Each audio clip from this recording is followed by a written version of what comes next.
साखरे नाम विश्रुतम् येषां चरणसान्निध्यात् जीवा मुक्ता भवन्ति। साखरे वंशविख्यातं ज्ञानदानपरायणं विनायकं गुरुं वन्दे भवबन्धविमुक्तये।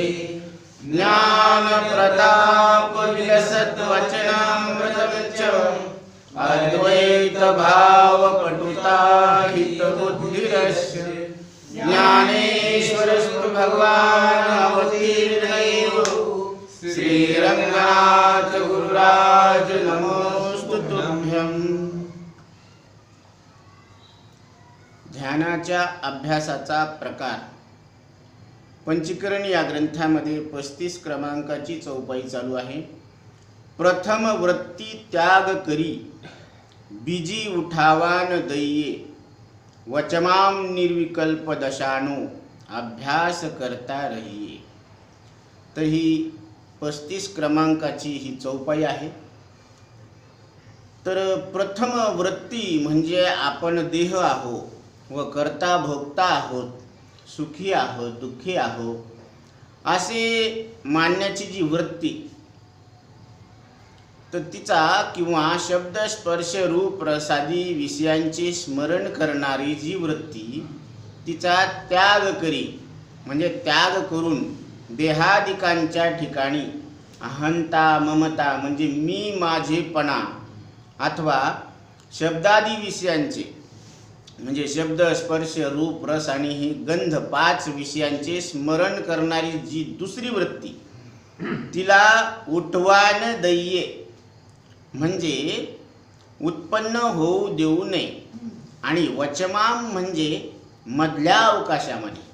आता मधला अवकाश म्हणजे एका वृत्तीचे निवृत्त होणे व दुसरीचे उदयास येणे। म्हणजे पहिली वृत्ती संपायला लागली आणि दुसरी वृत्ती उठायला लागली, ह्या दोन्हीच्या मधला जे अंतर आहे, ह्या दोहोमधल्या अवकाशाला जे निर्विकल्प म्हणजे कल्पना रहित असलेलं आपलं स्वरूप स्वयंप्रकाश असते, त्याच्यात स्थितिरूप दशेचा म्हणजे अवस्थेचा अभ्यास करता रहिये। म्हणजे प्रथम सविकल्प समाधीचा अभ्यास करून नंतर निर्विकल्प समाधीचा अभ्यास निरंतर करीत राहावे, असा या 35व्या क्रमांकाच्या चौपाईचा अर्थ आहे। म्हणजे अंतःकरणामध्ये अनंत वृत्त्या आहेत, तर 2 वृत्त्यामधील जो अंतर आहे, पहिली वृत्ती उठून संपली आणि दुसरी वृत्ती आता उठणार आहे, तर ह्या दोन्ही वृत्तीमधील जो अवकाश आहे, जे अंतर आहे, जे स्वरूप आहे निर्विकल्प, आता इथं मधात कुठलाच विकल्प नाही, तर हे जे अस्तित्व आहे ना, ते निर्विकल्प अस्तित्व आपलं स्वरूप आहे आणि त्या स्वरूपावर आपण स्थिर राहायचं। ते अस्तित्व आपलं आपण ध्यानात घ्यायचं आणि ते अंतर वाढविण्याचं काम अभ्यासानं पूर्ण होत असतं। म्हणजे संकल्प रहित अस्तित्व, निर्विकल्प अस्तित्व, यालाच म्हणायचं समाधी।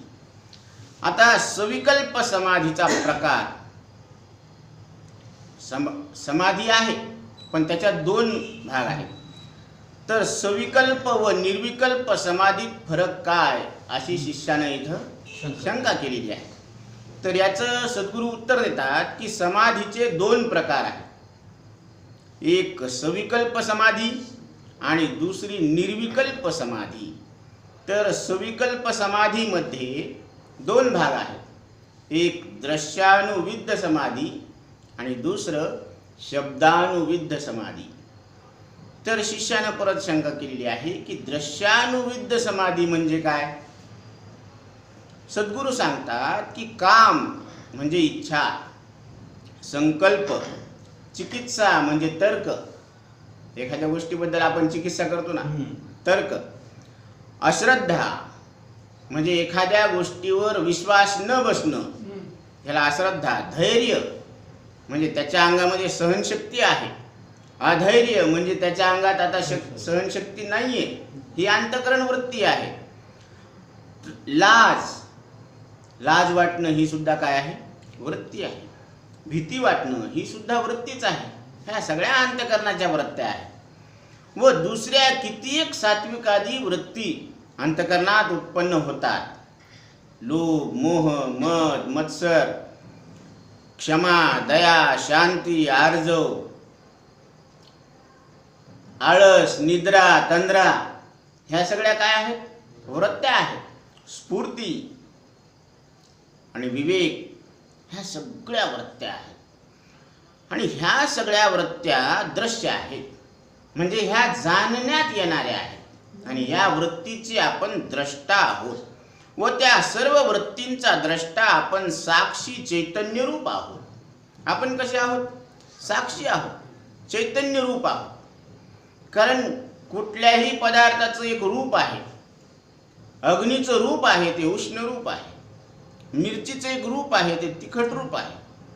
मग गुलाबजामुनचं एक रूप आहे, ते गोड आहे. मग कारलं जर साखरेचं केलं तरी त्याच्यातून जो रस टपकणार आहे तो कडू नसणार. जरी कारलं असलं तरी त्याच्यातून रस कोणता टपकणार? गोड रस टपकणार. आणि कारल्याचे गुलाबजामुन जरी केले तरी त्याच्यातून कडू रस टपकणार. म्हणून मेन मुद्दा काय आहे? त्याचं वास्तविक स्वरूप काय आहे? ती वस्तू काय आहे हे नाही म्हणायलो, त्याचं स्वरूप काय आहे. मग ती वस्तू कशापासून निर्माण झालेली आहे? तसं चैतन्याचं एक रूप आहे. आणि त्याचं रूप म्हणजे ज्ञान स्वरूप, हे त्याचं काय आहे? रूप आहे. शब्द ध्वनी रूप आहे. माती पृथ्वी घट्ट रूप आहे. पाणी पातळ रूप आहे. अग्नी उष्ण रूप आहे. आणि वारा विरळ रूप आहे. आणि आकाश ध्वनी रूप किंवा पोकळ रूप आहे. आणि आपण ज्ञान स्वरूप आहोत. मन वासना रूप आहे. अंतःकरणामध्ये अनेक वृत्त्या आहेत. त्या सर्व वृत्त्यांचे आपण द्रष्टा, साक्षी, सच्चिदानंद रूप आहोत. अशा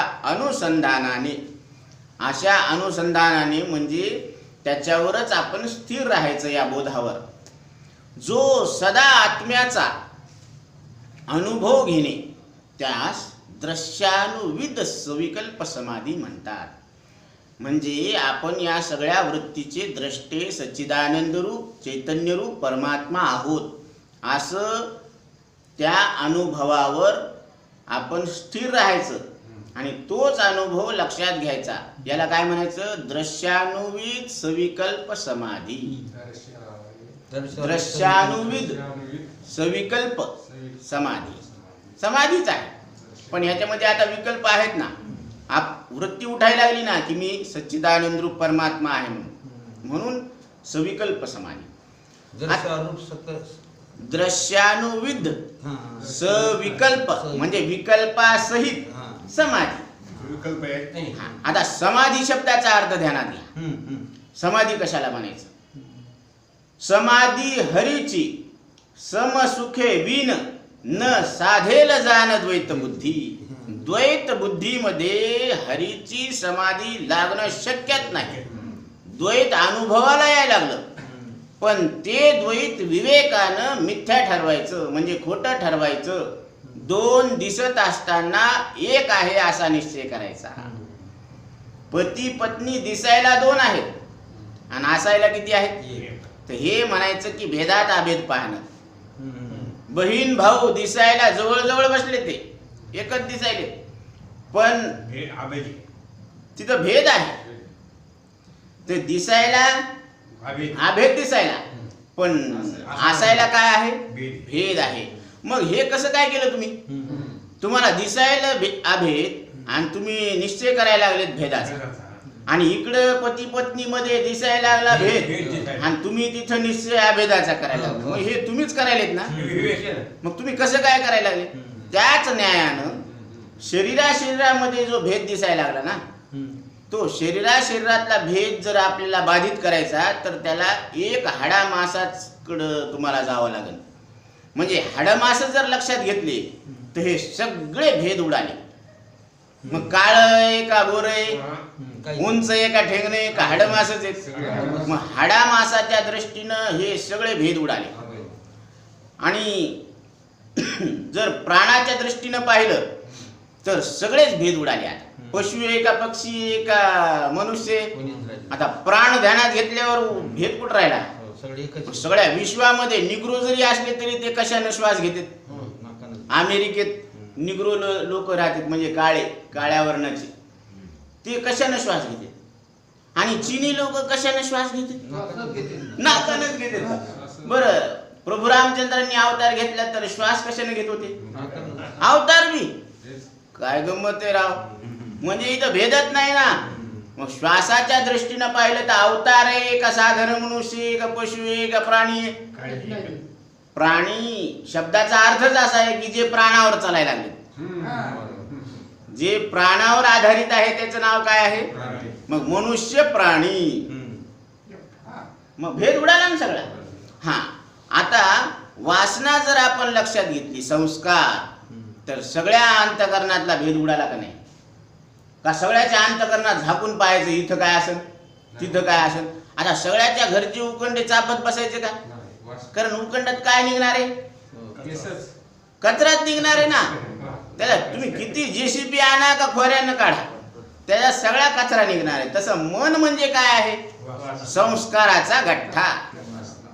शरीर हाडामासाचा गठ्ठा, प्राण श्वासाचा गठ्ठा, मन वासनेचा गठ्ठा, आणि ह्या सगळ्याला जाणणारे ज्ञान स्वरूप पठ्ठ कोण, आपण. मग गठ्ठ्याला गठ्ठे कळत नाही, गठ्ठे आपल्याला कळते, म्हणजे आपण गठ्ठ्याहून कसे आहोत. मग संस्काराच्या गठ्ठ्याहून आपण वेगळे आहोत. मग प्रत्येकाचं मन असं तपासायचं का की ह्याच्या अंतकरणात काय त्याच्या अंतकरणात काय. आता अंतकरण म्हटलं की संस्कार. म्हणून दुःख बांधवडी आहे हा संसार, सुखाचा विचार नाही कुठे. या संसाराची बांधणीच कशी आहे, दुःखाची आहे. मग तिथं सुखाचा अनुभव तर सोडा हो, विचार करणं सुद्धा प्रशस्त नाहीये. सुखाचा तिथं अनुभव येईन का. उकंड्यामध्ये जसा सुगंधाचा अनुभव तर सोडा, विचार करणं सुद्धा प्रशस्त वाटत नाही आपल्याला. आणि अनुभव कुठून घेऊन बसले तुम्ही, ते वाट पाहू नये की आता तरी वाशीन चांगला, ते उकरू बेजार. तसं अंतकरणात किती जरी आपण चापत बसलो तर त्याच्यात संस्काराशिवाय काय. आणि मन म्हणजे मेलेले संस्कार आहे. काय आहे, जसं वृक्ष हिरवा आहे म्हणजे जिवंत आहे. म्हणून तुकोबराय सांगतात, वृक्षवल्ली आम्हा सोयरी. हे आमचे सोयरे, हे कधी खोटं बोलत नाही, हे आपल्याला डुबवत नाही, आपल्याला आपल्यासोबत इमानदारीनं राहते, उपकारच करणार, अपकार नाही करणार. ते शत्रू जरी आला तरी त्याला सावली देणार, आणि मित्र जरी आला तरी. आणि सोयरे म्हणून बाबूजी धीरे चलना, प्यार में जरा संभल के, बडे धोके है इस रास्ते में. कोण कधी केव्हा कुठं तुम्हाला धोका देईन काही सांगता येत नाही. भोले साजन शत्रू समान. पण आता काय करता, साथी घेतला ना आपण, म्हणून ओळखायचं. मग जसं आपण चोर ओळखतो ना आपण, मग ओळख धरल्यावर त्याला ओळखता येतं, त्याच्यापासून सावध राहता येतं आपल्याला. चोर ओळखता आला पाहिजे. तसं संसारातलं सुख हे मित्राच्या वेशात आलेला शत्रू आहे.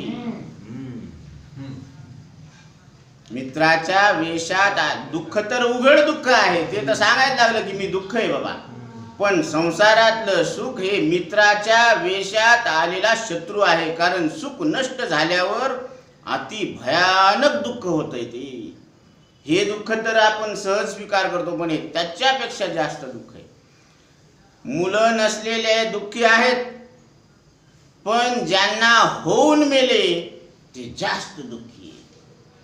संपत्ती नसल्याचं दुःख आहे, पण संपत्ती कमवून जर नष्ट झाली तर ते जास्त दुःखी आहे.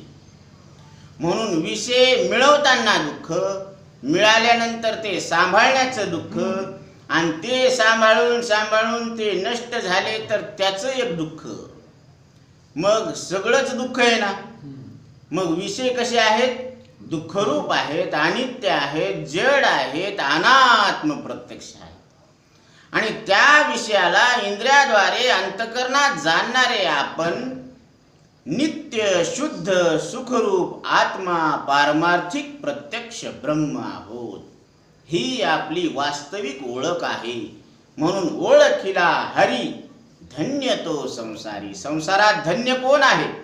ज्यानं स्वतःला मी न मरणारा परमात्मा सच्चिदानंद रूप ब्रह्म आहे असं ओळखलं, तो संसारामध्ये धन्य आहे. म्हणून हे प्रत्येकाचं रूप आहे. तसं आपलं रूप काय आहे? ज्ञान रूप. ज्ञान हे आपलं रूप आहे. आणि हे बाकीचे सगळे अनात्म आहेत. बरं, अनात्मा असून सत्य आहेत का? कारण हे जागृतीतले पदार्थ स्वप्नात नाही, आणि स्वप्नातले पदार्थ सुषुप्तीत नाही, आणि आपण सगळीकडेच आहोत. म्हणजे आहो आहो आहो म्हणजे आपण सत आहो. मग सत आहेत का सत्य आहे असं ज्ञान आहे? ज्ञान आहे. आणि ज्ञान आहे का आनंद आहे? म्हणजे सत्य ज्ञान अनंत गगनाचे प्रावर्ण नाही. रूप वर्ण गुण जया. ज्याला रूप नाही, वर्ण नाही, नाव नाही, पण अस्तित्व आहे, असं आपलं वास्तविक स्वरूप आहे.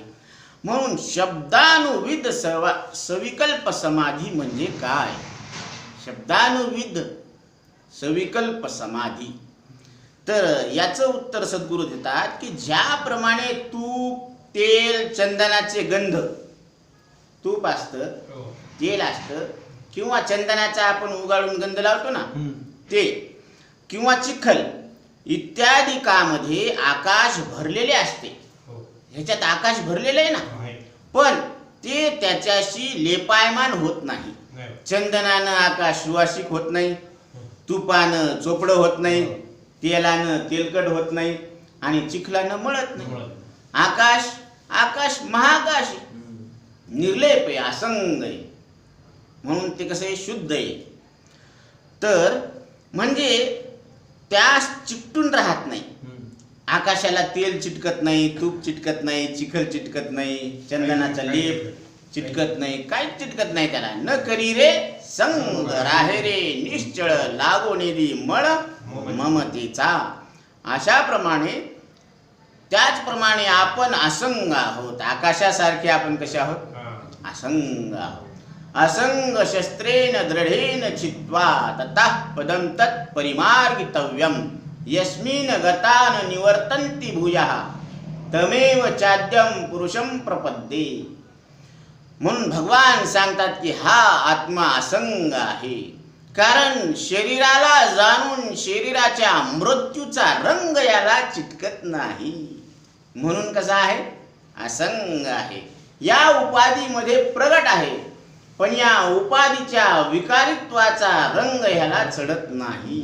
म्हणून ज्ञानोबराय सांगतात या उपाधी माझी गुप्त चैतन्य असे सर्वगत ते तत्वज्ञ संत स्वीकारिती. त्याचा स्वीकार कोण करतात? तत्वज्ञ संत. नुसते संत नाही, तत्वज्ञ म्हणजे तत्वाला जाणणारे संत त्याचा स्वीकार करतात. तेची संत ज्यांचा हेत विठ्ठली. संत तेच आहेत जे तुम्ही विठ्ठल स्वरूप परमात्मा आहेत असं स्पष्ट लक्षात आणून देतात. तळ हातावर जसा आवळा प्रत्यक्ष आहे तसं आता इथं तुम्ही न मरणारे परमात्मा विठ्ठल स्वरूप आहेत अशी तुम्हाला वास्तविक स्वरूपाची ओळख करून देतात. ते खरे संत आहे. म्हणून सतगुरु वाहिनाम सतगुरु, जे तुम्ही सत्य परमात्मा आहेत असं लक्षात आणून देतात ते सतगुरु आहात. म्हणून भगवान श्रीकृष्ण परमात्मा सद्गुरूची व्याख्या करतात. जे शिष्या ते सदवस्तू ते मिळविती, तया ते श्रीकृष्ण सद्गुरु मानिती. आता भगवान श्रीकृष्ण परमात्मा कोणाला गुरु मानतात, सद्गुरु मानतात? जे शिष्याला तुम्ही सत्य परमात्मा, न मरणारे परमात्मा आहात असं लक्षात आणून देतात, त्यालाच ते सद्गुरु मानतात. का शिष्य संप्रदाय निर्माण करतात त्याला गुरु मानतात? नाही. एक करीती गुरु गुरु भोवती भारू शिष्याचा. हे शिष्याचे झुंडीच्या झुंडी तयार करायला लागलेत आणि बोधाचा पत्ताच नाही. मग काय करायचे? दुकान उघडल्यासारखे नाही. म्हणून रडका गुरु मरका चेला आणि दोनों नरक में ठेलम ठेला. हाऊसफुल झालं नरकानं. नरक कशानं? हे गुरु शिष्याने ते म्हणले तुम्ही वेटिंगला आहेत, कारण हाऊसफुल झाला नरक कशानं? या भेदवादी गुरुनं आणि शिष्यानं. म्हणून सद्गुरु ह्या लक्षणामध्ये लक्षण सांगितलेलं.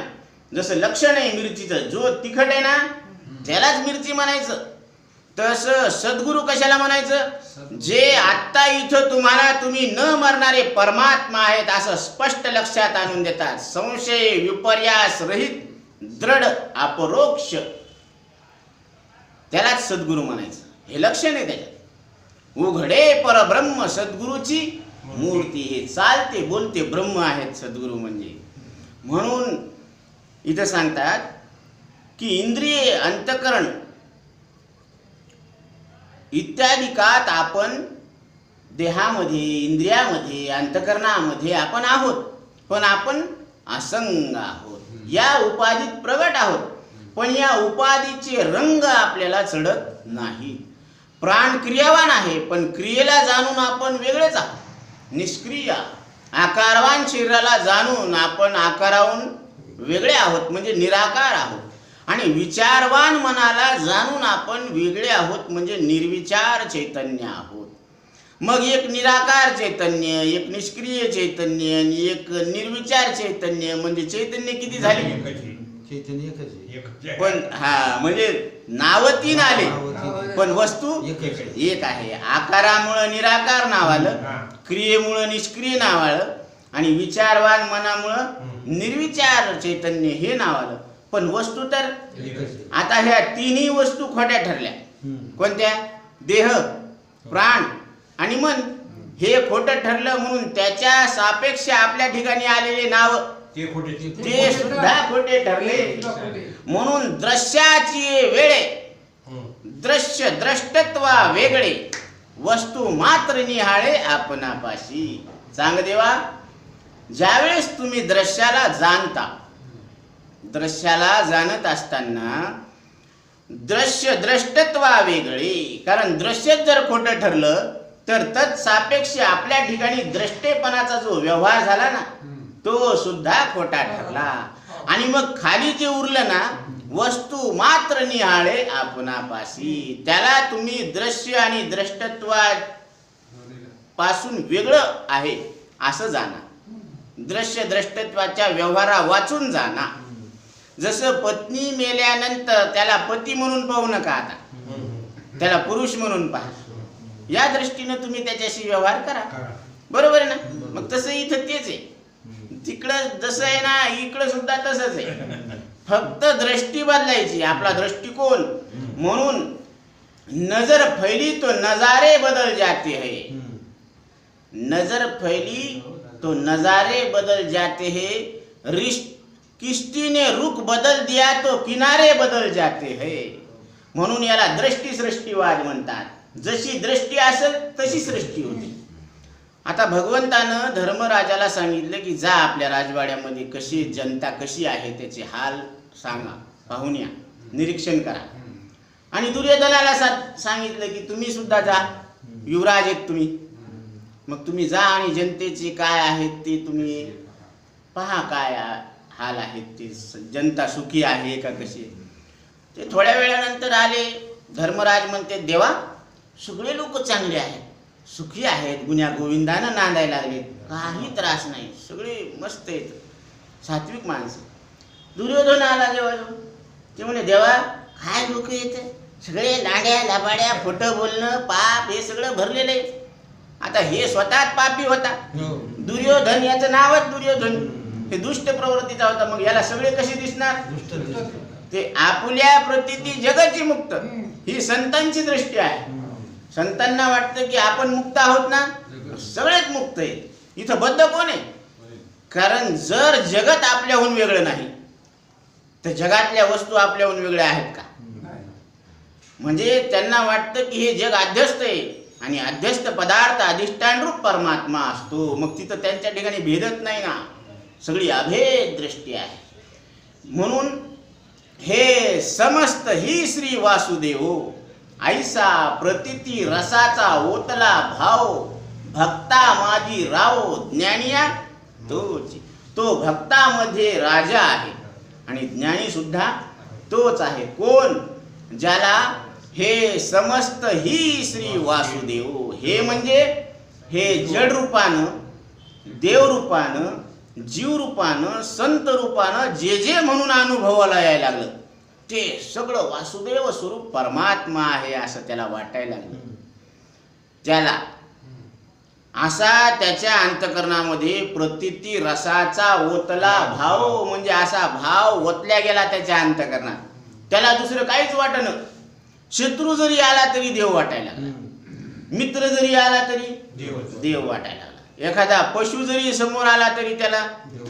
म्हणून जे जे दृष्टी दिसे ते ते हरी रूप, पूजा ध्यान जप त्याशी नाही.